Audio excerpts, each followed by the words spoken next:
Can a native plant be a weed? Well, yes, it can. For example, the umbrella tree from North Queensland is a weed in southeast Queensland. There are weeds in Western Australia that are native to the eastern coast and vice versa.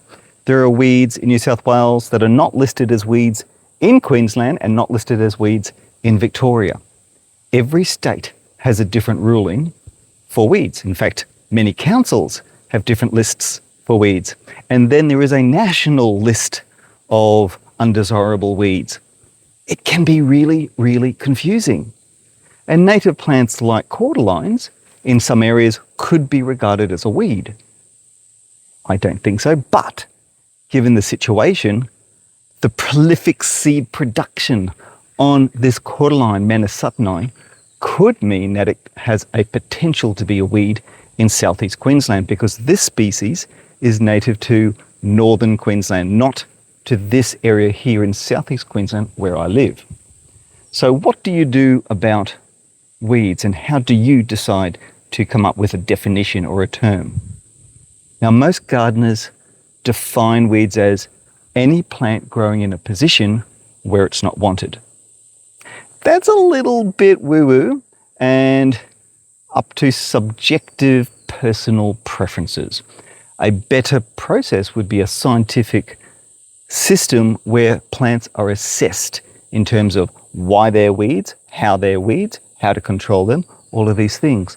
And that's where the government has come in and come up with some strategies and listings for weeds. But not all plants that we think should be on the weed list are actually on that weed list. They've put on specific plants that cause environmental damage or cause damage to the agricultural farming industry. And in many cases, a lot of these weeds have been brought in specifically as ornamental plants, but also a lot of plants have been brought in for the agricultural industry to expand cropping food for animals. For example, there's a lot of grasses brought into Australia specifically to feed cattle, and they have become environmental weeds because the farmers wanted that particular grass. So be aware that farming and horticulture are both responsible for introducing problem plants into Australia. So what can we do about this?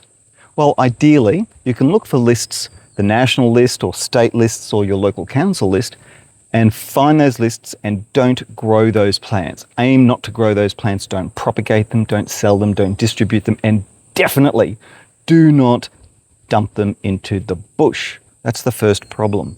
You need to identify a method that will correctly remove those plants from your garden and not spread into the bush. Ring your council and ask advice from them. Speak to your local nursery, ask for advice from them. Be aware that when you go to certain plant sale places, could be the markets, it could be a major gardening event, some people could be growing and selling plants that we or you might consider as a weed, but the seller may not. Now that's a personal preference. It's up to you not to grow, not to buy those particular plants, but if it is listed on the national weeds list, they probably should be reported to Biosecurity, Department of Primary Industries, or whatever the respective state body is. Now, I like these cordyline Mannasatteni. I think they're fantastic. I do collect the seed. One way to prevent it spreading, of course, is the moment it starts producing the seeds, let it flower, because that's pollinating, that's very good for the bees. Cut the flower stalks off, prevent the seed production, and that reduces the weed potential in your garden. Other plants worth considering is to walk around your garden and see if there's any other plants that you have concerns with. Look at the websites to see if there are other species that you might be growing in your garden. But be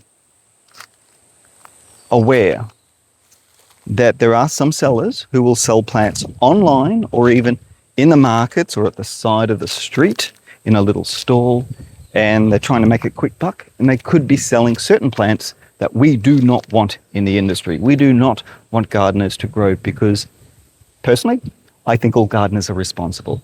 I want gardeners to be responsible and do the best they can in terms of not spreading any weeds and growing the best plants for the climate.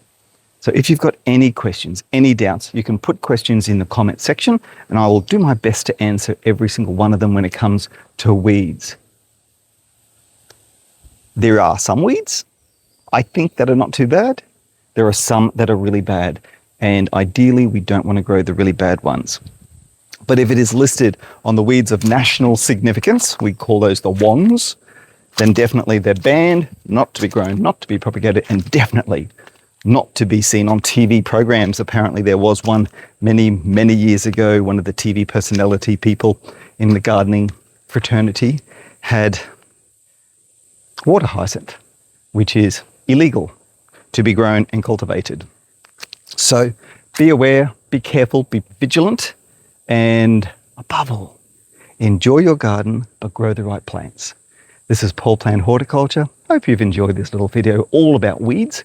And if you've got any questions, any at all regarding what is, what isn't a weed, or the discussion of the definition of a weed, please put it in the comments. This is Paul Plant Horticulture signing off for this particular video. If you've liked it, please thumbs up, and I'll see you on the very next video. Cheers for now.